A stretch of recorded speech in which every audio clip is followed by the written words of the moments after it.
Knowing your consumer rights can save you a lot of cash and money, but many of us are still in the dark when it comes to refunds, repairs and replacements. I'm going to go myth busting to see how much we really know about our consumer rights.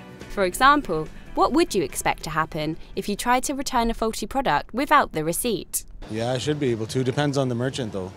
If the merchant's a reputable merchant, they'll take it back. Without the receipt, probably not. Probably not. Only with the goodwill of the shop, I would think.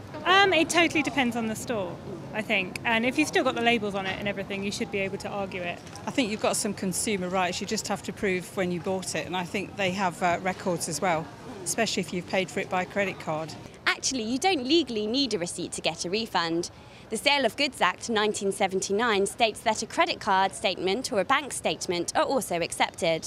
But what are your rights if you knowingly buy an item with a fault, but when you get home, you discover an additional fault? If the fault's different to what's advertised, I think you can still take it back, yeah. Unless it was sold as is, but no one would buy something as is, I don't think. So that's a really good scenario. I think you should be able to in that case, especially with an electronic or something like that, because it could make the item worthless.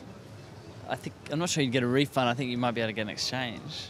If you discover another fault with an item that is different to the described defect, you have the right to a full refund. What about sale items? Do you have the same rights as full-price goods?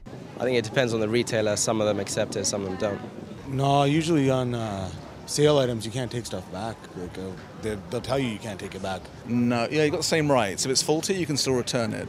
Yeah, But when you get your money back, they'll probably just give you a refund, wouldn't they, for something Or exchange it else. for something Sale else. items, isn't Right. it? It's kind of more difficult. I've been through this with a friend. It was very hard, yeah, to get money back.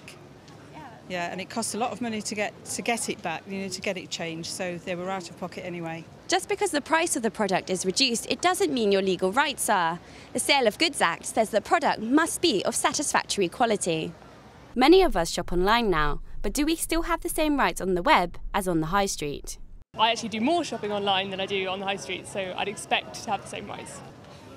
Probably, I would think not, because I can personally go to a shop. You get much better deals on the internet, which probably means you're not quite as well protected.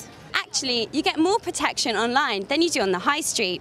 Most goods that are purchased online have a 7-day cooling off period in which you can get a refund for any reason. The 7 days starts when you receive the goods, but it doesn't cover perishable goods, unsealed DVDs or CDs, newspapers and magazines, and betting, gaming and lotteries. Back to the high street, what happens if you have a faulty product but can't prove to the retailer that it's defective?